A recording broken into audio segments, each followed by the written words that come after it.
merapat ke forum yang di situ ada as-sakinah, iman seorang hamba akan naik. Karena itulah sahabat Mu'adz bin Jabal radhiyallahu anhu, ketika beliau mengajak orang-orang yang ada di sekitarnya untuk kumpul kajian, beliau mengundang mereka dengan mengajak nambah iman. Beliau mengatakan, "Haya nu'minu sa'atan." Mari kita kumpul untuk nu'minu sa'atan, untuk ngecas iman sesaat. Sehingga kalau kita ingin mencari di mana saya bisa menambah iman, jawabannya adalah forum kajian, di forum yang di situ disebutkan zikrullah. Karena di tempat inilah hati seorang hamba akan semakin hidup dengan nutrisi Al-Quran dan Sunnah, tausiah yang mereka terima. Selanjutnya Bapak Ibu yang dimuliakan Allah, kita akan membahas sebuah tema yang sangat berharga berkaitan dengan menjaga iman di akhir zaman. Salah satu di antara pendidikan yang diberikan oleh para sahabat adalah mengenali potensi buruk agar kita bisa berusaha untuk menghindarinya. Sebagaimana yang pernah dinyatakan oleh sahabat Hudzaifah ibn Yaman. Kana an-nasu yas'aluna an-nabiyya sallallahu alaihi wasallam 'anil khairi. Masyarakat bertanya kepada Nabi sallallahu alaihi wasallam tentang kebaikan. Yang dimaksud bertanya tentang kebaikan adalah tentang amalan-amalan sunnah. Bagaimana amal A, bagaimana amal B, sunnahnya seperti apa. Tapi Hudzaifah anti mainstream. Beliau berbeda dengan yang lain. Wa sa'altuhu 'ani syarri. Tapi aku lebih banyak bertanya kepada Nabi SAW tentang potensi-potensi keburukan. Makhafatan ayyudrikani. Karena saya khawatir akan tertimpa dengan keburukan itu. Sehingga kita bisa lihat banyak sekali hadis-hadis yang bercerita tentang kondisi akhir zaman itu disampaikan oleh sahabat Hudzaifah ibn Yaman. Beliau banyak bertanya kepada Nabi SAW tentang keadaan di akhir zaman. Karena secara umum kondisi di akhir zaman semakin jauh dari zaman nubuwah, maka semakin mengalami penurunan iman. Sebagaimana disebutkan dalam hadis riwayat Bukhari dari sahabat Anas bin Malik radhiyallahu anhu, Rasulullah sallallahu alaihi wasallam pernah bersabda, "Innahu la ya'ti zamanun illa wa kana ba'dahu syarrum min."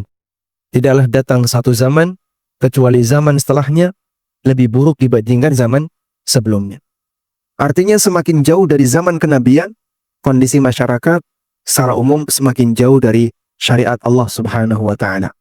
Dan itu artinya iman semakin menurun.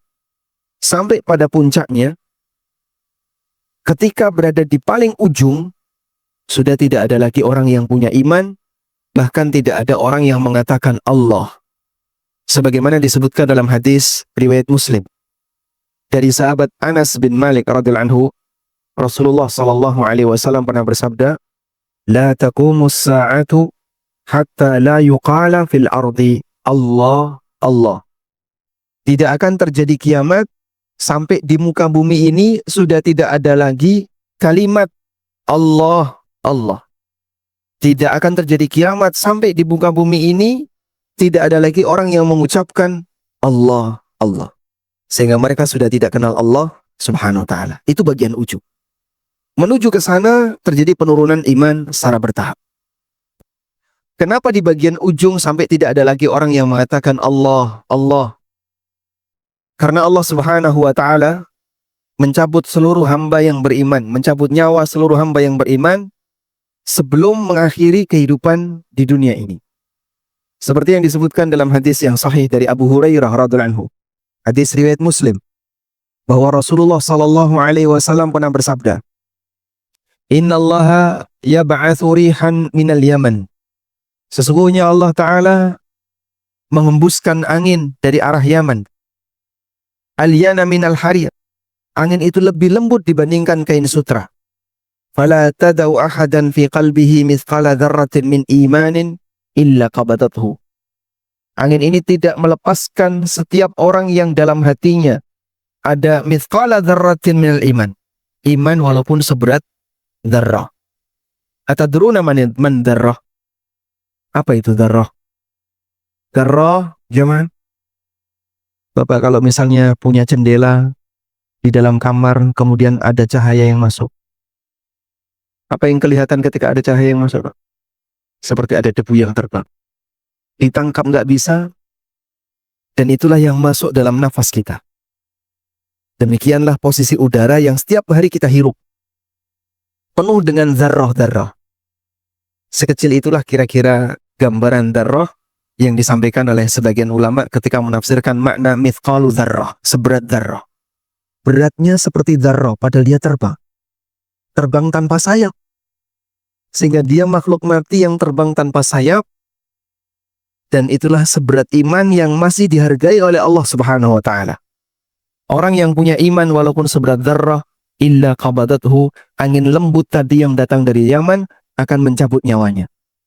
Sehingga di akhir zaman sudah tidak ada lagi orang yang beriman. Dalam hadis yang lain Rasulullah sallallahu alaihi wasallam pernah mengatakan, hatta law anna ahadahum dakhala fi kabidi jabalin. Sampai orang mukmin ketika itu andaikan dia masuk ke tengah gua, la dakhalathu alaihi, tentu akan diikuti oleh angin tadi, hatta takbidahu, kemudian nyawanya pun tercabut ketika dia menghirup angin tadi. Semua mukmin mati dalam waktu seketika, dalam waktu bersamaan di akhir zaman ketika Allah Subhanahu wa Ta'ala menghembuskan angin yang sangat lembut. Dan ini merupakan rifqan bil mu'minin, kasih sayang Allah kepada hamba-hambanya yang beriman, agar mereka tidak menjumpai suasana ngerinya hari kiamat ketika dunia ini dibinasakan oleh Allah Subhanahu wa Ta'ala. Sehingga kata Nabi sallallahu alaihi wasallam, "Fayabqa syirarun nas fi khiffati at-tayri wa ahlamis siba." Di akhir zaman yang tersisa adalah manusia yang kondisinya paling buruk. Mereka seringan burung dan secerdas binatang buas. Maksudnya, dalam berbuat maksiat, cara mereka dalam berbuat maksiat cerdik seperti binatang buas yang mengintai massa. Dia mengendap-endap pelan-pelan. Dan seperti burung ketika melaksanakannya, artinya gerakannya sangat cepat. Anda bisa lihat bagaimana elang ketika menyerang mangsa. Seperti cerdasnya rubah ketika mau mengintai massa. Cepatnya seperti cepatnya burung ketika dia mau melaksanakan tindakan maksiat itu. La ya'rifuna ma'rufan wa la yunkiruna munkara. Mereka tidak kenal mana yang ma'ruf, mana yang mungkar. Fayatamatsalu lahumus syaitan. Kemudian setan datang berubah wujud menjadi manusia. Fayaqulu ala tastajibun. Kemudian setan mendakwahkan sampai banyak orang mengatakan, mari kita ikuti orang ini. Fayaquluna fama ta'muruna. Lalu mereka bertanya, apa yang diperintahkan oleh orang ini? Faya'muruhum bi'ibadatil awthan. Kemudian setan memerintahkan mereka untuk kembali menyembah berhala. Wahum fi dzalika darun rizquhum hasanun aishuhum. Dalam posisi mereka rizkinya melimpah, kehidupannya baik. Tsumma yunfakhu fis-sur, hingga kemudian ditiuplah sangkakala. Itulah kondisi akhir dari kehidupan ini. Yang mengalaminya siapa jemaah? Yang mengalaminya siapa? Orang kafir. Sehingga orang mukmin tidak melihat kejadian kiamat. Baik.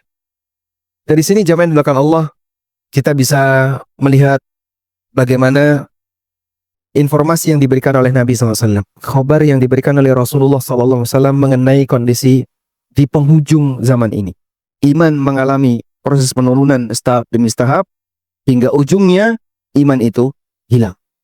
Sehingga semakin jauh dari zaman nubuwah, maka kondisi masyarakat semakin jauh dari syariat Allah Subhanahu wa Ta'ala. Selanjutnya, di sini ada realita. Selanjutnya, bagaimana cara kita menyikapi? Ada realita dan ada bagaimana cara kita menyikapi realita. Jamaah di belakang Allah, setelah kita menyadari akan adanya penurunan iman, ditandai dengan munculnya berbagai macam maksiat yang bersahutan.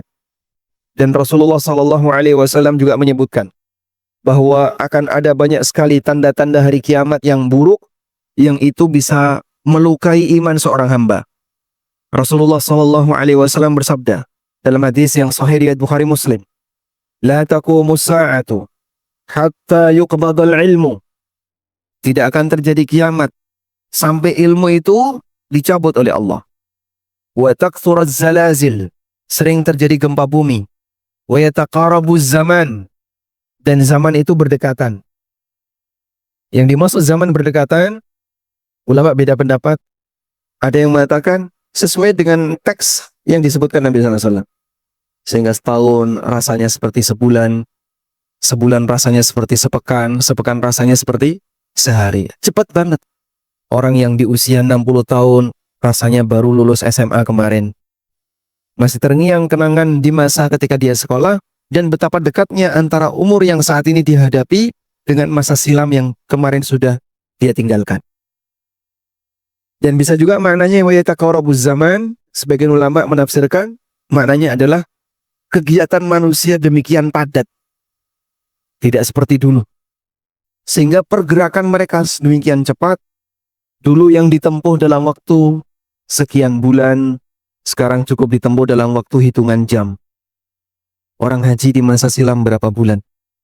6 bulan. Sekarang cukup 9 jam. Dari Jakarta Jeddah 9 jam. Demikian cepat pergerakan itu. Maka kegiatan manusia yang demikian cepat menunjukkan bahwasanya zaman itu demikian padat.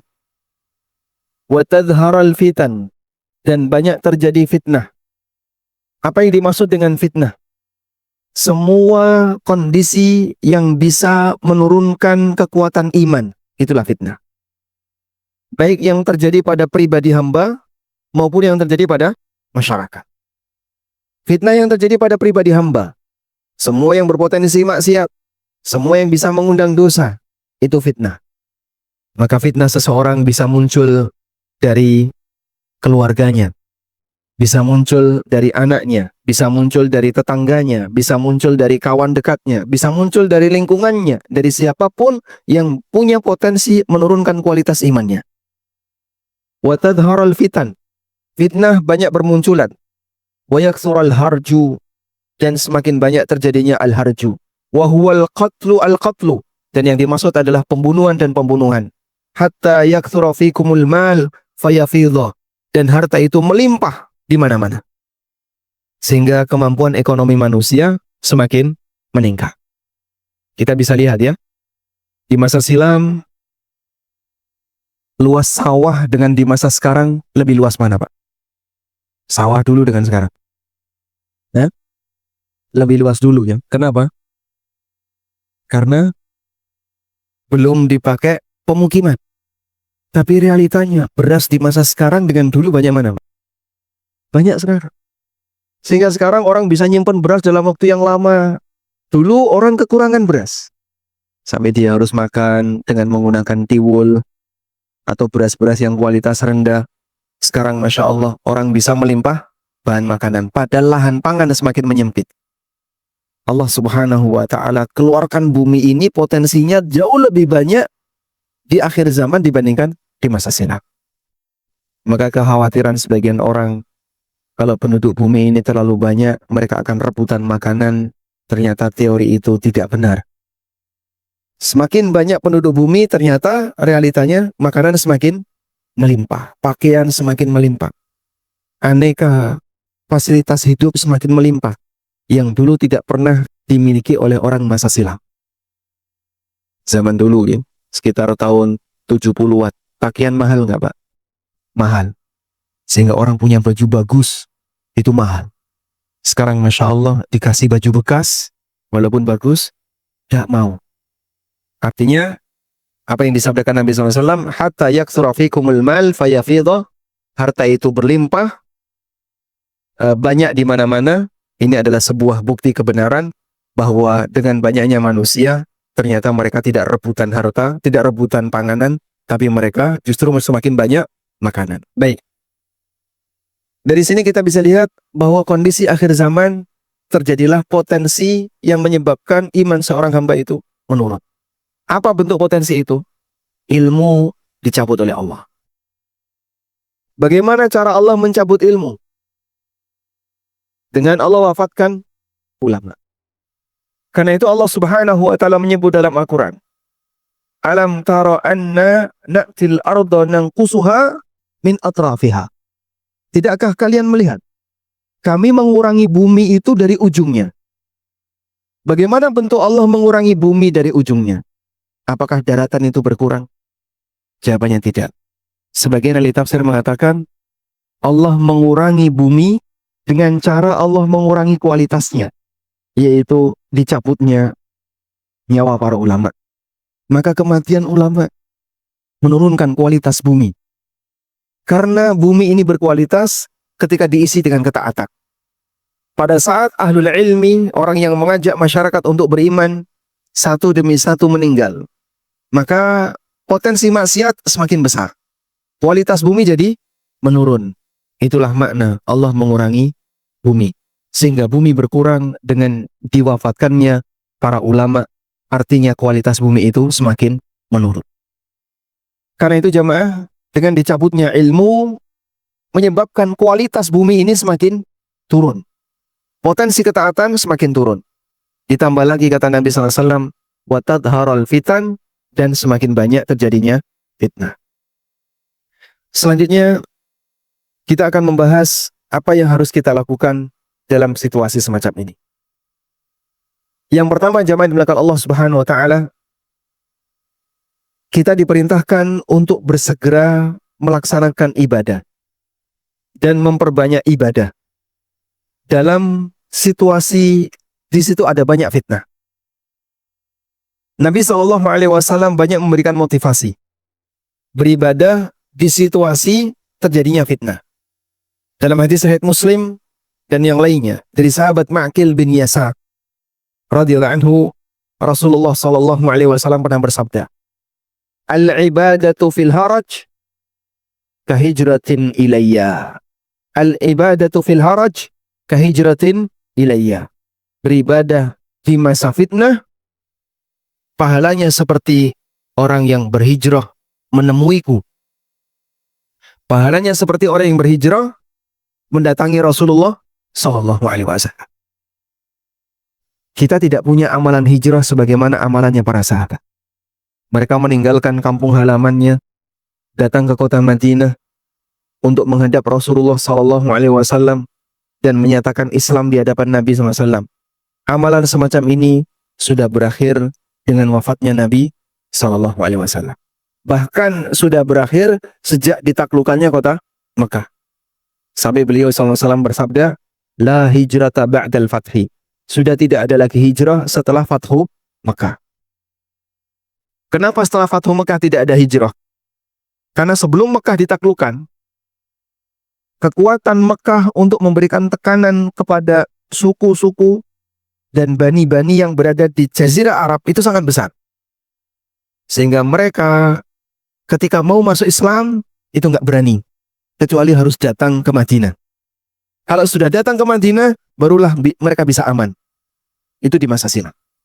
Sehingga sebelum Fathu Mekah, banyak orang yang mau masuk Islam tapi nggak berani. Maka untuk bisa masuk Islam harus hijrah dulu. Untuk bisa masuk Islam harus hijrah dulu. Mereka hijrah meninggalkan Mekah menuju Madinah, meninggalkan kampung halaman di sekitar Mekah menuju Madinah. Kalau hijrah baru bisa masuk Islam. Makanya Nabi SAW mengatakan, "Innal imana la ya'rizu bil madinati kama ta'rizul hayyatu fi hujriha." Iman itu bersembunyi di kota Madinah sebagaimana ular yang masuk ke dalam lubangnya. Ular nyari mangsa kemana-mana, dan kemudian tempat aman dia adalah lubangnya. Karena kalau tidak dia bisa diserang elang. Maka dia masuk ke dalam lubangnya. Dan itu gambaran yang diberikan Nabi SAW. Iman dari banyak titik. Ketika Mekah masih berkuasa, tidak bisa muncul di permukaan. Maka kalau mau menyatakan iman, datang dulu ke kota Madinah. Baru kemudian dia bisa aman untuk menyatakan sebagai orang yang beriman. Pasca Mekah ditaklukkan, situasi takut semacam ini hilang. Akhirnya siapapun bisa masuk Islam dimanapun dia berada. Sehingga tidak perlu hijrah ke kota Madinah. Cukup menyatakan diri saya beriman, bersyahadat di hadapan Rasulullah SAW, kemudian kembali lagi ke masyarakatnya, kembali lagi ke kampungnya, mereka sudah aman. Tidak ada yang berani ganggu. Karena itu pasca Fathu Mekah Allah mengatakan, "Wa ra'aitan nasa yadkhuluna fi dinillahi afwaja." Dan kau melihat manusia mereka masuk ke dalam agama Allah afwajan, secara berbondong-bondong. Karena sudah tidak ada lagi yang ditakuti pasca Mekah ditaklukkan. Sehingga ketika itu Nabi SAW kemudian mengatakan, La hijrata ba'dal fathi, walakin jihadun wa niyatun. Tidak ada lagi hijrah setelah penaklukan kota Mekah, tapi yang ada adalah jihad dan niat. Sehingga jamaah, kita tidak bisa memiliki amal hijrah sebagaimana yang dialami oleh para sahabat. Yang mereka meninggalkan kampung halamannya, meninggalkan hartanya, bahkan ada yang harus berpisah dengan keluarganya dalam rangka untuk mengamankan iman dan menyatakan iman di hadapan Rasulullah Sallallahu Alaihi Wasallam. Tapi ada satu peluang bagi orang yang hidup di akhir zaman untuk bisa mendapatkan pahala seperti pahala orang yang hijrah menghadap Rasulullah Sallallahu Alaihi Wasallam. Kapan peluang itu terjadi? Ketika ada suasana al-harju, al-haraj, suasana al-haraj, kacau di mana-mana. Di sini chaos, di sini chaos, baik chaos fisik maupun chaos di dunia maya. Banyak orang saling berkomentar, saling menyudutkan, banyak sekali fitnah terjadi di mana-mana. Yang ini ngomong ngawur masalah agama, yang ini ngaku nabi, yang ini ngerti bahasa semut, ada lagi yang ini dan gak karuan ya. Dan itu bermunculan di permukaan. Orang-orang yang mereka ingin merusak agama punya mimbar. Lalu dia menyampaikan pernyataan di depan umum, didengar banyak orang, mempengaruhi sebagian orang dan seterusnya. Dalam situasi seperti itu, orang yang beribadah kepada Allah dikatakan oleh Nabi Sallallahu Alaihi Wasallam seperti apa? Mendapatkan pahala hijrah menemui Rasulullah Sallallahu Alaihi Wasallam.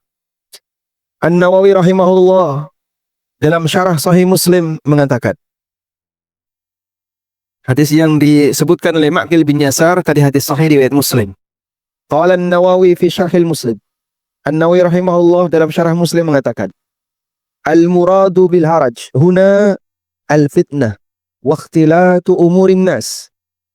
Yang dimaksud dengan al-haraj di sini adalah terjadinya banyak fitnah.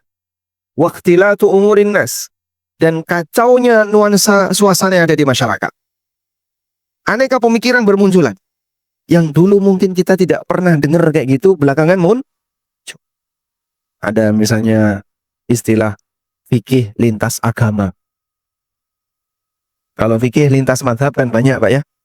Sehingga orang belajar pendapat antar madhab. Sehingga ada istilah fikih muqaranah, fikih perbandingan madhab. Ini enggak Pak. Fikih lintas agama.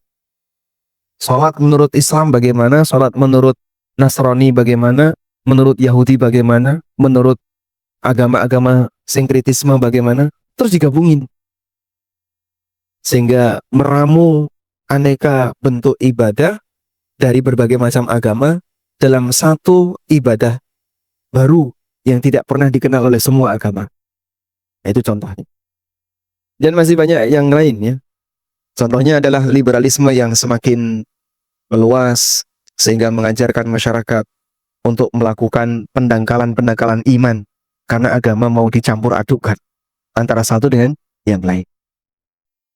Lalu kata An-Nawawi, wa sababu kathrati fadlil ibadati fihi, dan sebab kenapa ibadah ketika itu keutamaannya besar, annan nasa yaghfuluna anha wa yashtaghiluna anha wa la yatafarragu laha illa afradun. Karena ketika itu masyarakat dalam keadaan mereka lalai dari ibadah, sibuk dengan kegiatan dunia, dan jarang orang fokus ibadah kecuali hanya beberapa orang saja. Sehingga dalam situasi seperti itu, dia mendekatkan diri kepada Allah tampil beda dengan yang lain.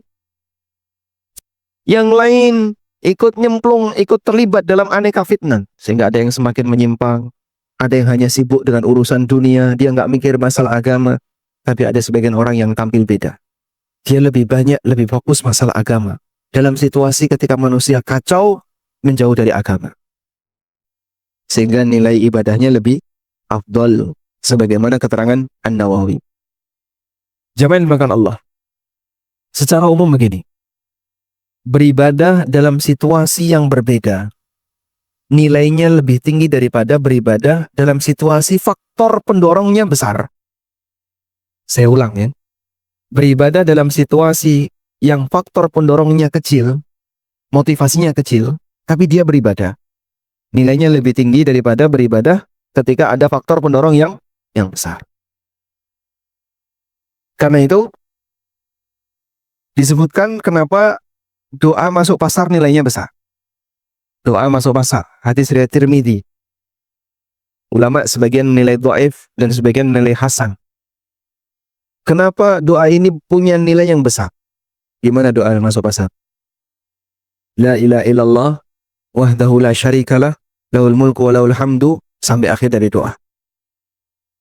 Orang yang membaca semacam ini dinyatakan dalam hadis riwayat Tirmidzi, kutibat lahu alfu alfi hasanatin wa mukhiyat anhu alfu alfu sayyiatin wa rufi'at lahu alfu alfi darujatin. Dicatat untuknya 1.000.000 pahala, dihapuskan 1.000.000 dosa, dan diangkat 1.000.000 derajatnya. Kalimatnya sangat ringkas. La ilaha illallah wahdahu la syarikalah lahul mulku wa lahul hamdu yuhyi wa yumit wa huwa hayyun la yamut biyadil khair wa huwa ala kulli syai'in qadir. Dengan membaca satu kalimat ini ketika masuk pasar, dia mendapatkan aneka pahala tadi. Kenapa demikian besar nilainya? Para ulama mengatakan karena dia berzikir di tengah orang yang lupa kepada Allah.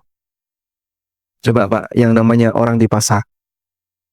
Di pasar itu kegiatannya yasinan atau tahlilan Pak? Ya? Apa kegiatan masyarakat di pasar? Ngitung barang, ngitung uang, tawar-menawar, ada yang berantem, dan itulah kegiatan yang ada di pasar. Semuanya sibuk dengan kegiatan dunia. Maka di saat ada orang yang masuk pasar kemudian dia berzikir kepada Allah, dia beribadah di tengah masyarakat yang faktor pendorong ibadahnya kecil. Sehingga ketika itu nilai ibadahnya semakin besar. Maka Anda bisa jadikan ini sebagai pelajaran. Di tempat-tempat keramaian yang umumnya orang lupa kepada Allah, perbanyaklah zikir. Di mall, di bandara, di stasiun, di perempatan, dan di semua tempat umumnya orang tidak berzikir kepada Allah, perbanyaklah zikir di sana. Karena nilai zikir ketika itu lebih besar pahalanya. Bahkan Rasulullah SAW pernah secara sengaja mensuasanakan para sahabat untuk melakukan amal semacam ini. Dalam hadis yang diriwayatkan oleh Al-Bukhari, Muslim dan yang lainnya, dari Aisyah radhiyallahu anha, beliau menceritakan, "Atamma Rasulullah sallallahu alaihi wasallam bil isya." Nabi sallallahu alaihi wasallam satu ketika pernah menunda pelaksanaan sholat isya sampai masuk tengah malam. Hatta nadahu Umar, sampai Umar datang mendekat ke rumah Nabi sallallahu alaihi wasallam, lalu beliau menyampaikan, "As-salata ya Rasulullah, faqad naman nisa'u was-sibyan." Salat ya Rasulullah, ibu-ibu dan anak-anak sudah pada tidur. Ibu-ibu dan anak-anak sudah pada tidur. Maksudnya apa? Sudah larut malam. Fakharaja, kemudian Nabi sallallahu alaihi wasallam keluar dari rumah beliau. Lalu beliau mengatakan kepada para sahabat yang waktu itu sedang nunggu salat isya. Beliau mengatakan, "Ma yantadhiruha ahadun min ahlil ardi ghairukum." Di malam ini tidak ada orang yang melaksanakan salat isya selain kalian. Artinya mereka beribadah sendirian. Hanya mereka saja yang sedang beribadah. Manusia yang lain tidak ada yang beribadah. Dan Masya Allah Pak, ini amal nggak mungkin bisa ditiru. Coba Bapak kerjakan sholat di waktu di mana semua orang di dunia ini tidak ada yang sholat. Jam berapa kira-kira? Jam 1 malam. Jam 1 malam di Mekah jam berapa? Baru jam 9, baru jam 10. Ya baru jam 9. Masih ramai orang sholat. Sehingga Anda mau sholat di jam berapapun, pasti ada orang lain yang membarengi. Sahabat ketika itu sholat di Masjid Nabawi, dan tidak ada manusia di dunia ini yang membarengi. Hanya mereka saja. Amal yang tidak mungkin bisa ditiru. Sehingga Nabi SAW secara sengaja menunda pelaksanaan sholat isya. Agar mereka melaksanakan sholat isya tanpa ada yang membarengi. Dan hanya di Masjid Nabawi ketika itu yang sedang beribadah kepada Allah. Yang lain, ada yang masih kafir. Yang lain, mereka sudah pada tidur. Sehingga hanya mereka saja yang sedang sholat isya. Subhanallah. Itulah keistimewaan ibadah sendirian yang tidak dibarengi oleh yang lain. Karena itu dalam situasi ketika terjadi chaos, banyak orang yang hanya sibuk dengan urusan dunia, banyak orang yang tidak mikir agama, semakin jauh dari masalah agama. Anda mendekat ke agama, itu salah satu di antara apa? Salah satu di antara tanda bahwasanya kita adalah orang yang dijadikan oleh Allah sebagai orang yang dikecualikan. Sehingga nilai ibadah yang kita laksanakan lebih besar kualitasnya. Maka ketika Anda merasa di lingkungan Anda, saya kok sendirian Pak Ustaz. Kanan kiri saya orang belum mengenal sunnah. Anda sendirian. Insya Allah. Sepanjang Anda masih bisa hidup normal, tidak terancam keamanan nyawanya, silahkan bertahan, tegakkan sunnah di situ. Kesendirian Anda dalam situasi untuk melakukan taat kepada Allah yang kanan kirinya tidak ada dukungan, akan menyebabkan nilai pahalanya semakin besar. Karena faktor motivasinya kecil, tapi Anda berjuang atas dorongan pribadi. Dalam kondisi seperti ini, kualitas amal yang dilakukan oleh seorang hamba akan semakin besar. Baik. Kemudian jamaah yang dimuliakan Allah, dalam kondisi fitnah, ibadah seseorang kepada Allah akan menjaga iman dia. Sehingga kekuatan mentalnya akan terjaga. Dengan iman, kekuatan mental seorang hamba akan terjaga. Apa pengaruh adanya kekuatan mental itu? Dia akan lebih bertawakal. Dia akan lebih siap untuk menghadapi ujian hidup. Karena dia punya kedekatan dengan Allah. Saya ulang ya. Ketika seseorang menjaga ibadah dalam situasi chaos, ada banyak orang yang mereka sibuk dengan urusan dunia, nuansa masyarakat, pemikirannya kacau, dikacaukan oleh orang-orang yang menyebarkan pemikiran yang menyimpang. Tapi dia fokus dengan belajar agama, sibuk dengan kegiatan agama. Maka itu akan menguatkan mentalnya. Karena beribadah kepada Allah memberikan pengaruh kekuatan mental yang lebih baik bagi para hamba. Kita bisa mendapatkan pelajaran semacam ini dari kisah yang Allah sebutkan tentang Bani Israel. Sewaktu Musa datang untuk mendakwahi Fir'aun dan mengajak Fir'aun untuk beriman, Bani Israel ketika itu dalam posisi apa, Pak? Bani Israel ketika itu dalam posisi apa? Sebagai orang yang tertindas oleh Fir'aun. Maka setelah Fir'aun merasa kalah ketika adu tanding dengan Musa, aneka mukjizat ditampakkan oleh Musa, dan Fir'aun serta para tukang sihirnya tidak mampu untuk menandinginya. Ketika itu, kemudian Fir'aun mengatakan di hadapan kaumnya, kita akan habisi seluruh Bani Israel. Fama amana li Musa illa dzurriyyatun min qaumihi ala khaufin min Fir'auna wa malaihim. Tidak ada yang beriman. Allah ceritakan di surat Yunus. Anda kalau mau buka, silakan buka surat Yunus mulai dari ayat 83. Tidak ada yang beriman kepada Musa dari keluarga Fir'aun kecuali hanya sedikit di antara kaumnya, ala khaufin min Fir'auna wa malaihim, karena takut kepada Fir'aun dan bala tentaranya. Ayyaftinahum, mereka takut Fir'aun akan membunuh mereka. Wa inna Fir'auna la'alin fil ardi wa innahu laminal musrifin. Sesungguhnya Fir'aun bersikap sombong di muka bumi dan dia adalah orang yang melampaui batas. Wa qala Musa, lalu Musa menguatkan masyarakatnya. Ini dalam situasi tegang. Karena Fir'aun makin marah, makin emosi.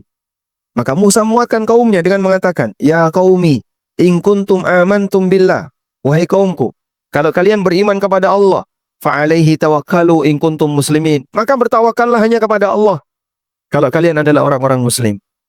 Waqalu, lalu mereka mengatakan, alallahi tawakkalna Rabbana la taj'alna fitnatan lil qaumidz zalimin wa najjina bi rahmatika minal qaumil kafirin. Mereka kemudian mengatakan, kami bertawakal kepada Allah, wahai Rabb kami. Janganlah engkau jadikan kami sebagai sumber fitnah bagi orang zalim, dan selamatkanlah kami dari kejahatan orang-orang kafir dengan rahmat-Mu. Lalu Allah mengatakan, wa auhayna ila Musa wa akhihi an tabawwa'a liqaumikuma bi Misra buyutan waj'alu buyutakum qiblatan. Dan aku wahyukan kepada Musa dan saudaranya Musa. Siapa saudara Musa? Harun. Anda ambil pelajaran di ayat ini. Aku wahyukan kepada Musa dan saudara Musa yaitu Harun, antabawwa'a liqaumikuma bi Misra buyutan. Siapkan rumah-rumah untuk masyarakat kalian di kalangan Bani Israel yang tinggal di Mesir.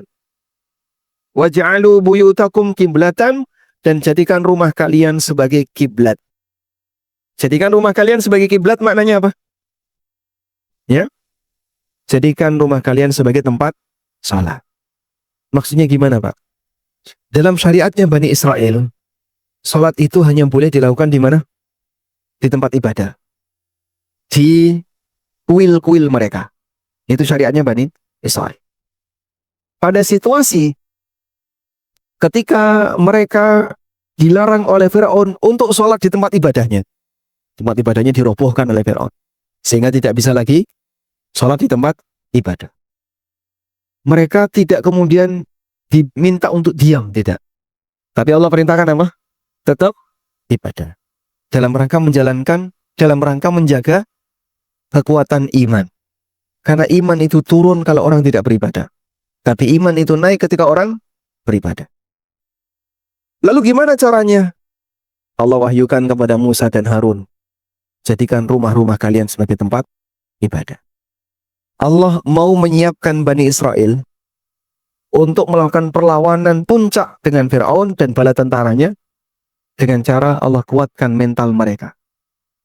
Karena perlawanan ini perlawanan besar, maka yang hebat tidak boleh cuma 2 orang, Musa dan Harun.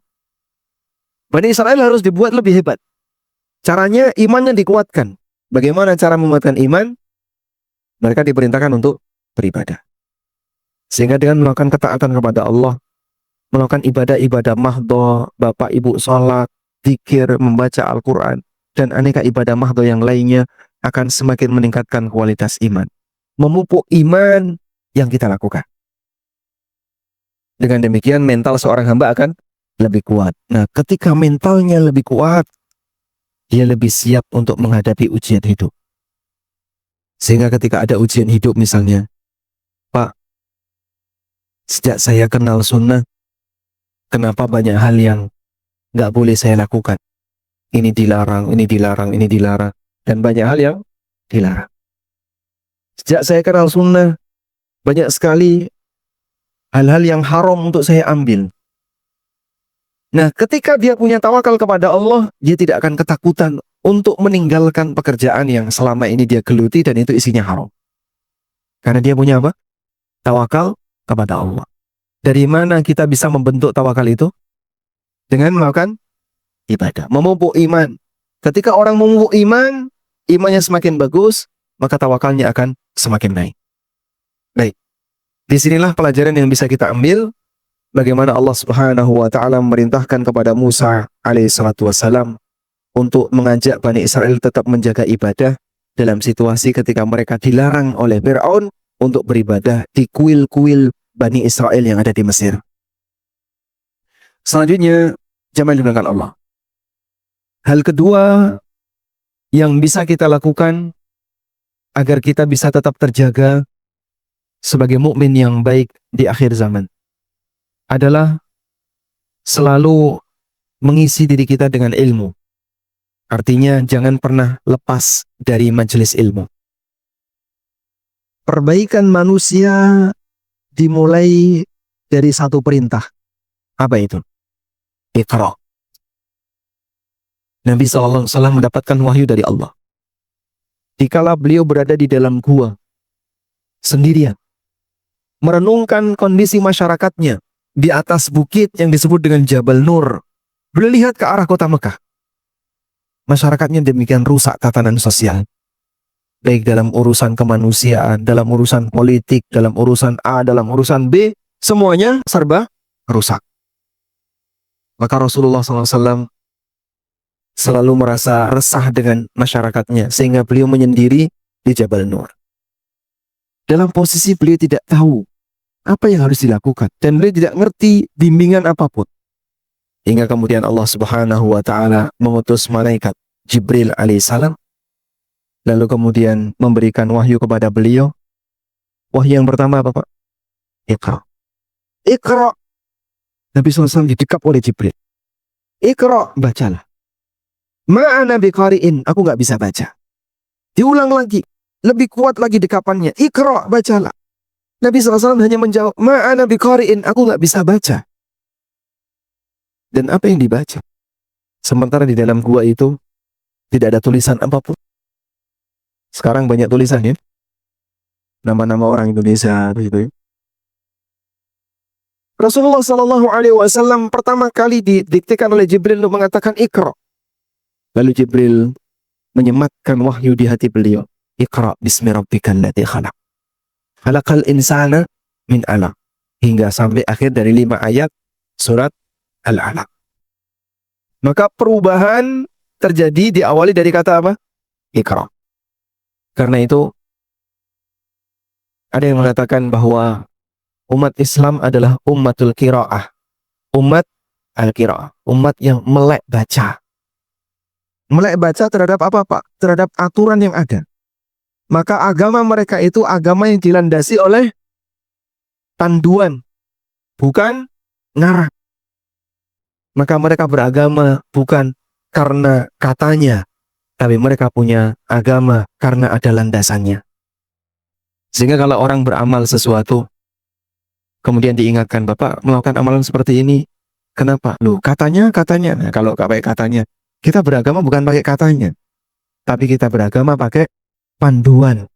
Sebab umat Islam adalah ummatul qiraah, umat yang melek baca. Baik. Karena itulah jamaah dimulakan Allah, kalau kita ingin mempertahankan iman dalam diri kita, maka selain dengan melaksanakan ketaatan kepada Allah, beribadah kepada Allah, yang lainnya adalah, tahap yang lainnya adalah dengan banyak belajar. Dengan ilmu, maka seorang hamba akan terjaga imannya. Muhammad bin Sirin rahimahullahu ta'ala pernah mengatakan, Al-ilmu ad-din. Innamal ilmu dinun. Sesungguhnya ilmu itu adalah agama. Karena orang yang belajar ilmu agama, hakikatnya dia sedang membangun keyakinan agamanya. Lalu beliau ngasih peringatan, Wanduru amman ta'khuduna dinakum. Karena itu perhatikanlah dari mana kalian mengambil agama kalian. Baik. Di masa silam jamaah, sebagian ulama ketika mereka mengalami resah, bingung karena punya banyak masalah, maka mereka datang ketemu dengan gurunya. Dalam rangka apa? Untuk konsultasi, menyampaikan masalah yang mereka hadapi. Dan dari situ mereka merasa lega. Terus mereka pulang. Karena itulah jaminan bagi siapapun yang bersanding dengan Al-Quran dan sunnah Nabi SAW, dia tidak akan menyimpang. Allah Subhanahu wa Ta'ala mengatakan, wa kaifa takfuruna wa antum tutla alaikum ayatullah wa fikum rasuluh. Bagaimana mungkin kalian akan jadi kafir sementara dibacakan ayat-ayat Al-Quran kepada kalian dan di tengah kalian ada rasulnya, ada Rasulullah SAW. Rasulullah SAW juga bersabda, taraktu fikum amrayni lan tadillu ba'di abada. Aku tinggalkan kepada kalian 2 hal, kalian tidak akan menyimpang setelahku selamanya, man tamassaktum bihima, sepanjang kalian memegangi keduanya. Apa itu? Al-Quran dan sunnah beliau sallallahu alaihi wasallam. Dan tentu saja 2 hal ini bisa memberikan pengaruh kalau dipelajari. Jangan bosan untuk belajar, karena tidak ada ujung dari puncak ilmu yang dimiliki oleh hamba. Di atas orang yang berilmu masih ada yang lebih berilmu. Wa fawqa kulli dhi ilmin alim. Baik. Ilmu menuju takwa. Dengan belajar ilmu agama, maka takwa seorang akan berkembang. Ujung takwa itu apa, Pak? Ujung takwa itu apa? Tidak ada. Takwa itu nggak ada ujung. Karena itu Nabi Muhammad SAW diperintahkan oleh Allah untuk bertakwa. Ya ayuhan nabiyyu taqillah wa la tuti'il kafirina wal munafiqin. Wahai Nabi, bertakwalah kepada Allah. Seorang Nabi diperintahkan untuk bertakwa.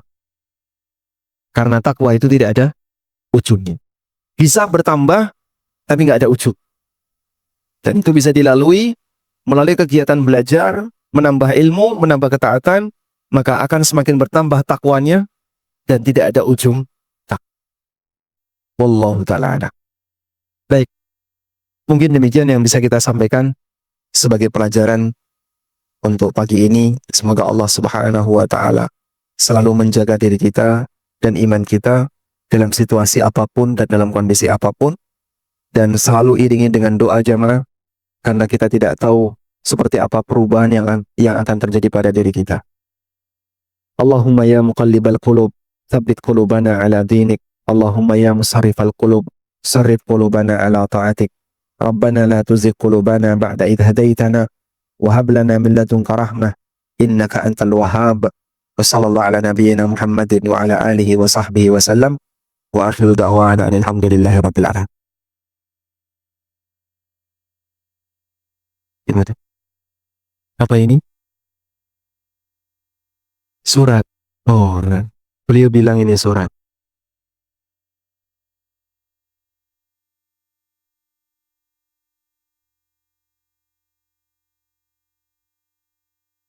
Ada pertanyaan dari sebagian jamaah.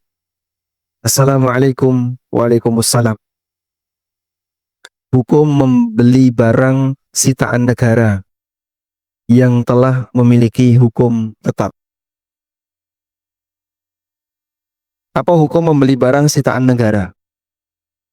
Jika sitaan negara itu dilakukan tanpa ada unsur kezaliman, maka membeli barang semacam ini hukumnya boleh, karena tidak ada unsur kezaliman.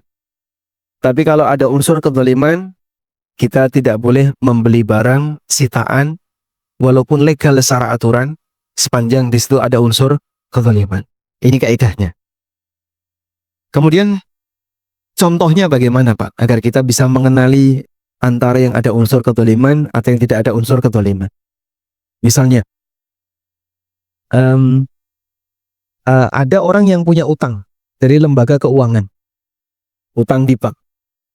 Jaminannya sebuah rumah. Harga rumah ini normalnya anggaplah 1 M. Sebagai jaminan untuk utang senilai 300 juta.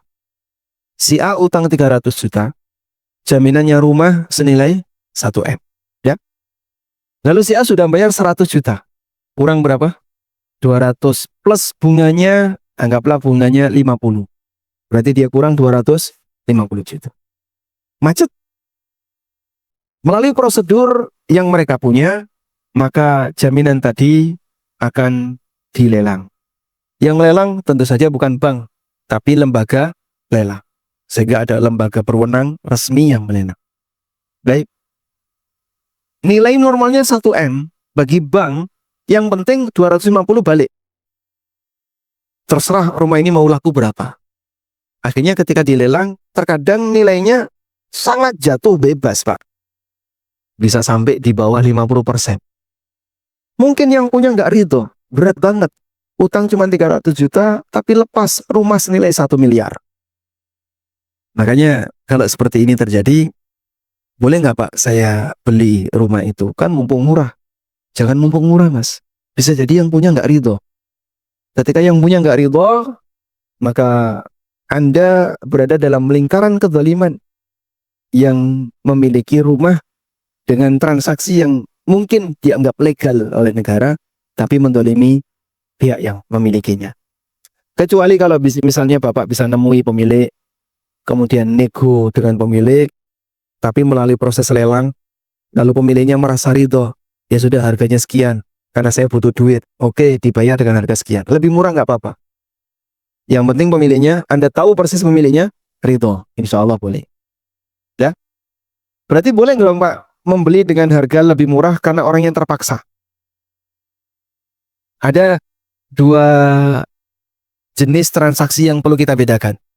Ada yang disebut dengan bai'ul mukroh. Yang kedua bai'ul muttor. Ada mukroh, ada muttor. Untuk bai'ul mukroh artinya adalah jual beli dengan orang yang dipaksa. Dipaksa. Misalnya, Bapak harus jual mobil Bapak ke saya. Kalau enggak, Bapak akan saya cubiti. Karena dia takut dicubitin, ya sudahlah saya jual mobil saya. Harganya sekian. Praktek ini namanya jual beli apa? Mukroh. Jual beli dari orang yang dipaksa. Ya Bapak, haram. Karena isinya kedoliman. Yang kedua, bai'ul muttor. Jual beli dengan orang yang terpaksa. Misalnya, orang mau jual rumah karena butuh duit. Ditulisi di depan. Dijual cepat. BD. Dijual cepat. BU atau BD? BU. Butuh uang, bukan butuh duit. Dijual cepat, butuh uang. Nah, kemudian Anda membelinya dengan harga yang relatif lebih murah karena orangnya butuh uang. Boleh nggak? Boleh. Karena dia tidak dipaksa, tapi dia sendiri ingin menjual itu. Ya tentu saja kalau ingin jual dengan harga yang cepat atau dengan laku cepat, ya diturunkan harganya. Dia jual dengan harga yang lebih murah karena dia butuh uang cepat. Ya seperti ini hukumnya. Pendapat yang lebih kuat hukumnya boleh karena tidak ada unsur paksaan di situ. Baik. Sehingga Anda ketika membeli barang dengan cara lebih murah tapi tidak ada unsur kezaliman, hukumnya boleh. Kemudian sitaan negara yang tidak ada unsur zalim boleh. Misalnya pelaku kriminal atau hasil korupsi. Si A korupsi, lalu dipakai beli ini, beli ini, beli ini. Setelah itu disita oleh negara. Lalu oleh negara dijual agar nanti bisa menjadi sumber pemasukan negara. Boleh nggak Pak? Boleh. Karena sitaan untuk orang yang melakukan tindakan kriminal semacam ini halal bagi negara secara syar'i. Wallahu a'lam.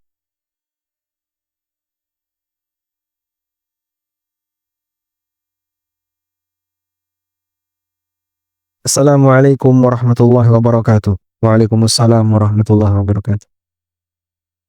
Apa hukumnya orang yang bekerja di supermarket yang menjual barang haram seperti daging babi, homer dan yang lainnya? Kita terkadang merasa begini Pak, betapa lemahnya kaum muslimin. Maksiat merajalela di sekitar kita dan kita tidak bisa menolaknya. Orang muslim dizalimi, kita tidak bisa menolongnya. Palestina diinjak-injak, kita nggak bisa menolongnya. Banyak orang muslim yang ditindas dan kita nggak bisa menolong. Kasus Rohingya belum selesai. Kasus di Suriah juga belum beres. Menyusul di Palestina. Betapa lemahnya kita. Di waktu yang sama, adanya maksiat yang merajalela, kita nggak bisa menolak. Maka iman dihajar. Maksiat datang, iman nggak bisa nolak. Kondisi kita masih lemah. Itulah suasana kita. Dan meskipun kita tidak berhenti, kita terus menguatkan masyarakat untuk beriman dengan cara mengenalkan mereka akan adanya syariat dan seterusnya. Semoga jumlah orang seperti ini makin banyak. Kalau orang semacam ini jumlahnya makin banyak, semoga nanti tahap demi tahap kita bisa menurunkan kuantitas potensi maksiat di masyarakat. Jogja sedikit meradang dengan munculnya penjualan homer merajalela di mana-mana. Dan sebenarnya bukan tokonya yang bermasalah. Puncak masalahnya bukan di toko. Tapi puncak masalahnya adalah orang yang melindunginya. Ternyata orang-orang yang punya posisi, aparat-aparat penegak hukum yang merupakan oknum, itu yang melindunginya. Karena itu penekanan kita kepada mereka yang punya wewenang dan ngasih perlindungan. Rasulullah SAW pernah mengatakan, la'anallah man awa muhdithan al muhdatha. Allah melaknat orang yang melindungi pelaku maksiat. Karena dengan sebab pelindung ini, pelaku maksiat jadi makin merasa kuat. Dia bukan pelaku maksiat, tapi dia melindungi pelaku maksiat. Tapi perannya jauh lebih besar daripada pelaku maksiat. Karena kalau nggak ada pelindungnya ini, pelaku maksiat ini takut. Tapi karena ada pelindungnya, dia semakin merasa kuat. Maka dilaknat oleh Allah Subhanahu wa taala pelindung ini. Anda bisa bayangkan orang yang mengharapkan ampunan dari Allah, tapi dia dikutuk oleh Allah Subhanahu wa taala. Selanjutnya, berbicara para pekerjanya. Boleh nggak Pak kita bekerja di swalayan yang di situ menjual aneka barang haram, daging babi, khamar dan yang lainnya? Pertama, jika Anda di posisi yang bisa mengendalikan, misalnya kepala supermarketnya, kepala kantornya, dan Anda bisa mengendalikan, maka sebisa mungkin Anda sembunyikan. Pak, ini sudah kebijakan dari perusahaan, tapi saya bisa mengendalikan bawahan saya. Baik, kalau begitu bisa nggak itu disimpan? Bisa Pak, baik, simpan. Sehingga tetap datang, tapi tidak didisplay. Tidak didisplay. Kemudian seluruh karyawan didoktrin, jangan sampai melayani pembelian ini. Nanti kalau ada yang tanya, bilang kosong. Kosong di depan, ada di belakang. Ya, sehingga tidak didisplay.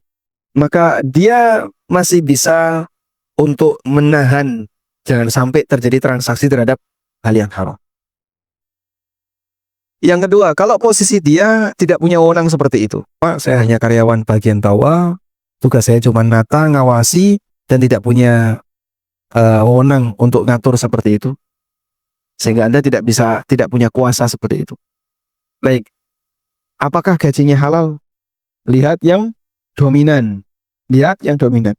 Pendapatan swalayan kamu dominan halal atau haram? Halal. Kalau dominan pendapatannya halal, insya Allah gajinya, meskipun bisa jadi dia melakukan maksiat berkali-kali. Saat ada yang butuh khamr, dia layani, dia berbuat dosa. Dan Rasulullah SAW melaknat 10 hal karena khamr. Melaknat 10 hal karena khamr. Mulai dari khamrnya itu sendiri. Orang yang memetik anggur, yang meres anggur, yang nyaring, yang nuang, yang nganter, yang melayani penjualan, sampai yang minum.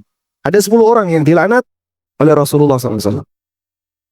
Maka yang melayani penjualan khamr juga turut dilaknat.